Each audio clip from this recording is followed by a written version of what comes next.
Welcome to 50 Plus Home and Gardening. Today I want to start talking about cages.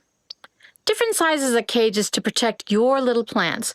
You're going to try to grow some perennials next year, maybe some annuals, and they're very small in the beginning. And you may have a raccoon, a squirrel, or a chipmunk, or some animal that tries to dig it up before it gets time to establish.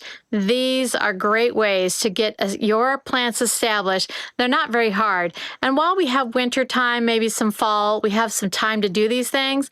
We want to get these going, put them in your shed, put them in your shop. As you do them, you can put them away in the garage or whatever, store them until you need them in the springtime or whenever you put a new plant in. This is a great way to protect it, even in the wintertime. Then you can put like a piece of cloth over it if you want to wait a little longer for a freeze or something like that. So let's get started on these cages and see how to put them together.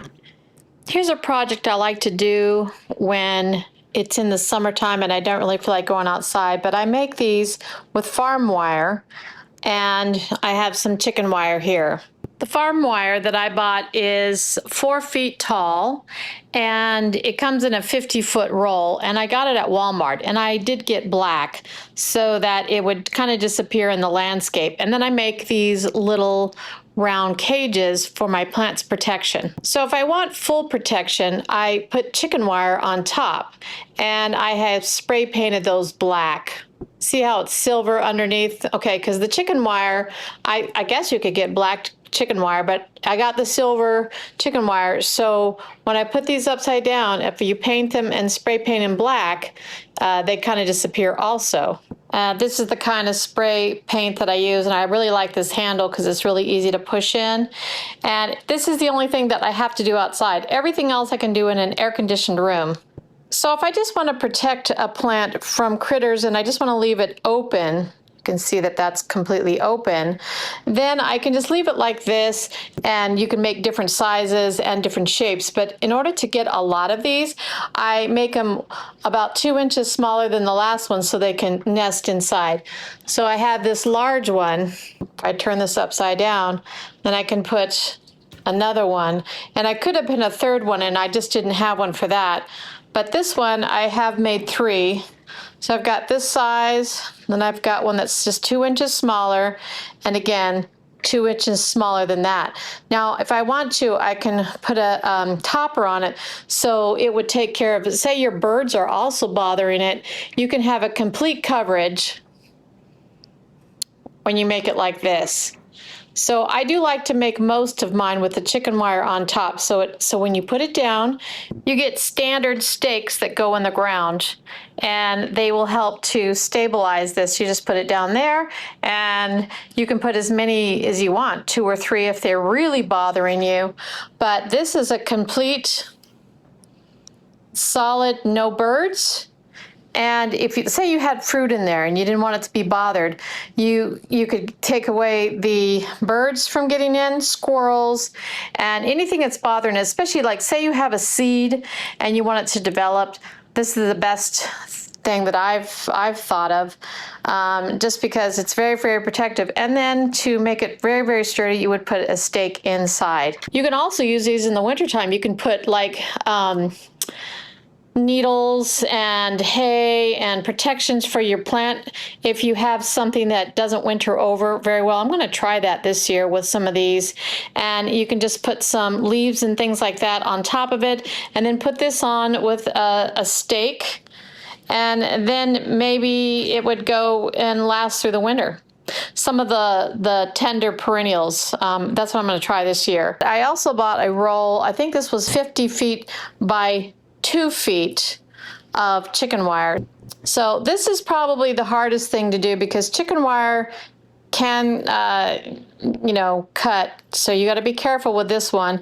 But I just use needle nose pliers, and then I use wire cutters to cut the farm wire. So these are really easy. You can cut those super, super fast, and also it cuts the chicken wire. So here's my supplies, needle nose, and the wires. So let's just go through and just make one. So I'm going to start off with this farm wire, and all I'm going to do is just cut it. So you take your wire cutters and you just start cutting. Cut off each little wire all the way around.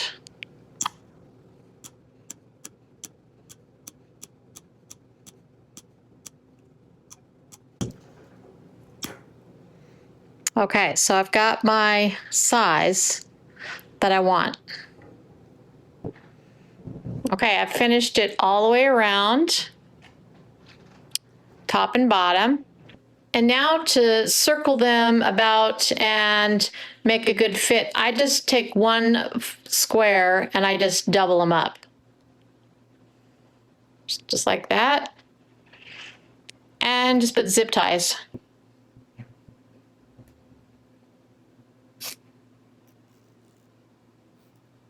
So I have one, and I make sure they're lined up. I put 2 or 3.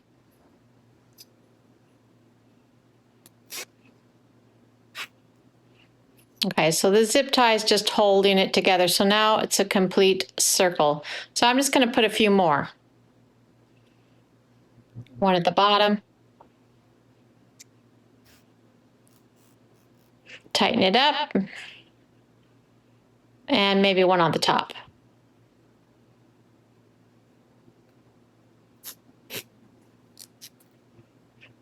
Just like that. And these electrical wires, they'll just cut it off pretty easy. So you just take the rest of it and just cut it off. So you can see, you can't barely even see those. All right, I'm going to roll this chicken wire out as far as I need. So I have a platform. Now this will spring back because it's very wound tight. So I just put some books to hold it down and a nice rock. And I would just like kind of measure the top, and now I'm going to cut this right along here. So I'm going to get the wire cutters, and I'm just going to cut. Now be careful because the chicken wire is the pokiest.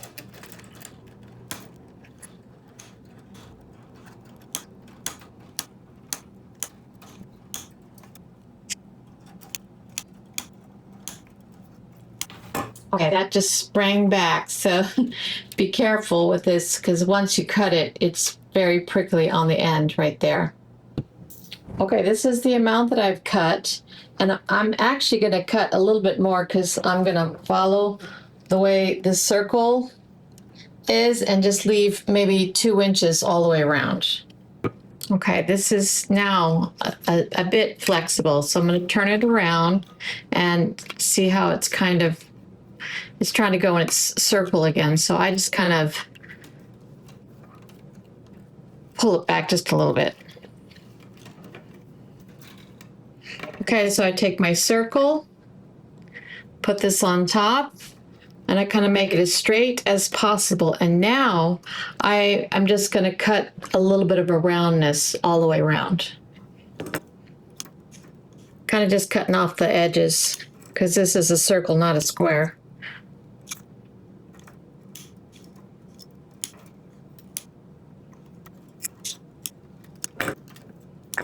Okay, I just got off all that. So just kind of work around.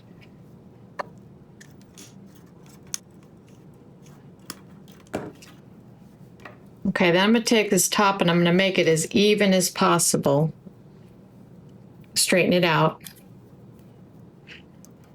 Okay, all I'm going to do is the chicken wire is easily bended, and I'm just going to bend these wires just in, so they're not going to hurt me. I'm just going to bend them all the way flat like that.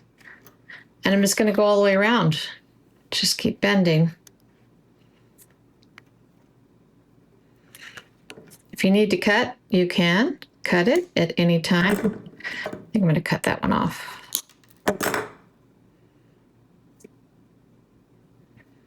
Don't work around little kids because you get these little pieces and they could hurt or end up in someone's mouth.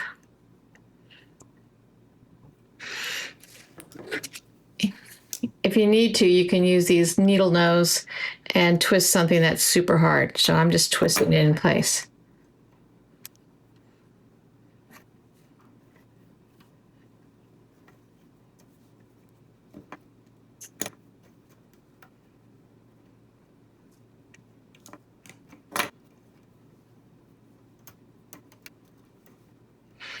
Okay, I did this one a little too short, so I'm just gonna put a twisty right here. Actually, you know what? I think I'll zip tie this. Okay, anything you don't like, you can just snip off. So this part was just a little too short, so I'm going to get a zip tie to just zip it down.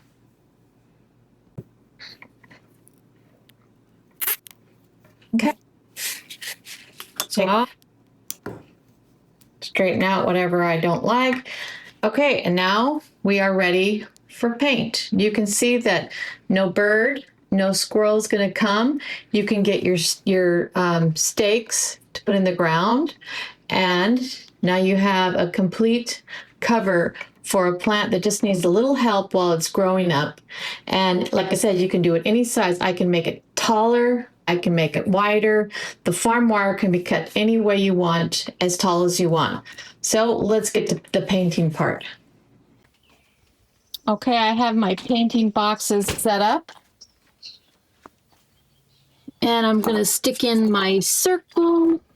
If you want to paint the under, I don't normally paint it because no one's ever going to see that, but you can do that one time.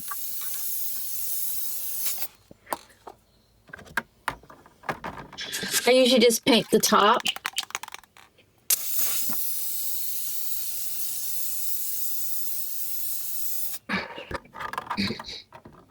Okay, it's done. Very nice.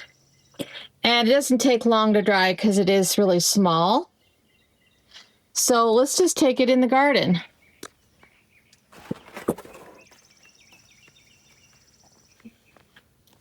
As you can see, I have pesky critters who like to sneak in here and dig. So if you have diggers, you can see that I've made different sizes of racks for my corners, so you can manipulate this in any size you want. And I have a few already out. So here's a triangle style. Here's this another circle. So I can just, let's see. Well, you can see that we have one right here. And maybe I want to put our new one right here. If you just have squirrel problems, you see this one's done in a triangle shape, and this one does not have a topper, so I'm trying that out. But most of this has a topper, so the birds can't even get in it. Now look, if you paint, wear gloves. Okay, so you can, like I said, you see how this one is a tall one, and this one is shorter. This one's shorter by about 3. So you can do any size you want, any shape you want, and then I could put chicken wire on top of that too, and then you can make them bigger. Like this is complete chicken wire with some tomato stakes. Let's see this. Oops. So